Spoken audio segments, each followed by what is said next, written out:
नाशिकमध्ये गुन्हेगारी जगतात खळबळ उडवणारी मोठी कारवाई। प्रकाश लोंढे उर्फ बॉस आणि त्याच्या पीएल गँगवर अखेर मोक्याचा हातोडा। गुन्हेगारी साम्राज्यावर पोलिसांचा जबरदस्त प्रहार, पितृपुत्रासह संपूर्ण टोळी कोठडीत। नाशिक शहरात दहशत माजवणाऱ्या पीएल गँगवर आता महाराष्ट्र संघटित गुन्हेगारी नियंत्रण कायदा म्हणजेच मोका अंतर्गत कारवाई करण्यात आली आहे। ही टोळी प्रकाश मोगल लोंढे उर्फ बॉस याच्या नेतृत्वाखाली कार्यरत होती। त्याच्यासह त्याचा मुलगा दीपक लोंढे आणि इतर साथीदारांनी परिसरात खंडणी, धमकावणे, हाणामारी आणि अवैध शस्त्रांचा वापर करून स्थानिक नागरिकांमध्ये भीती निर्माण केली होती। सातपूर पोलीस ठाण्यातील अनेक गंभीर गुन्ह्यांमध्ये या टोळीचा सहभाग असल्याचे स्पष्ट झाल्यानंतर पोलीस आयुक्त संदीप कर्णिक यांनी सोमवारी दिनांक 27 ऑक्टोबर रोजी मोका कायद्याअंतर्गत कठोर कारवाईचे आदेश दिले।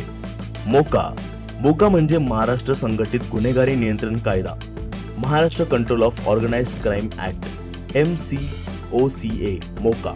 हा कायदा अशा गुन्हेगारी टोळ्यांवर नियंत्रण ठेवण्यासाठी लागू केला जातो ज्यांनी सलग आणि संघटित स्वरूपात दहशत, खंडणी किंवा हिंसाचाराचे गुन्हे केले असतात। या कायद्याअंतर्गत आरोपींवर अधिक कठोर शिक्षा आणि दीर्घकालीन कारवाई केली जाते।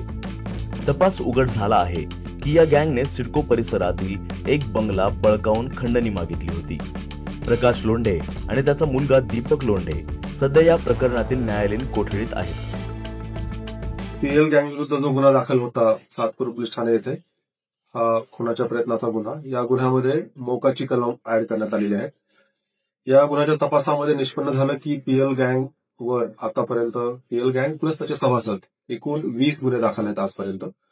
आणि या 20 गुन्ह्यामध्ये खुनाचा प्रयत्न, खंडणी, दहशत पसरवणे, जमिनी बळकावणे असे विविध प्रकारचे गुन्हे दाखल आहेत। या गुन्ह्याला मोकाचे कलम ऍड करून मोकाअंतर्गत आता तपास सुरू करण्यात आलेला आहे। या गुन्ह्यामध्ये आतापर्यंत 13 जणांना अटक करण्यात आली आहे, 4 जण फरार आहेत आणि इतर आरोपींची वाढ होऊ शकते।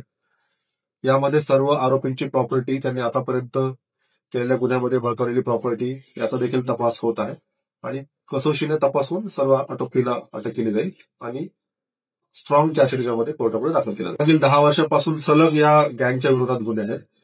त्याच्यामध्ये मर्डर सारखे प्रकार आहेत, खंडणी गोळा करण्याचा प्रकार आहे, त्याचबरोबर जमिनी बळकावण्याचा प्रकार आहे, फायरिंग करणे, खुनाचा प्रयत्न करणे असे विविध आर्थिक त्यांनी फायद्यासाठी गुन्हे केलेले आहेत।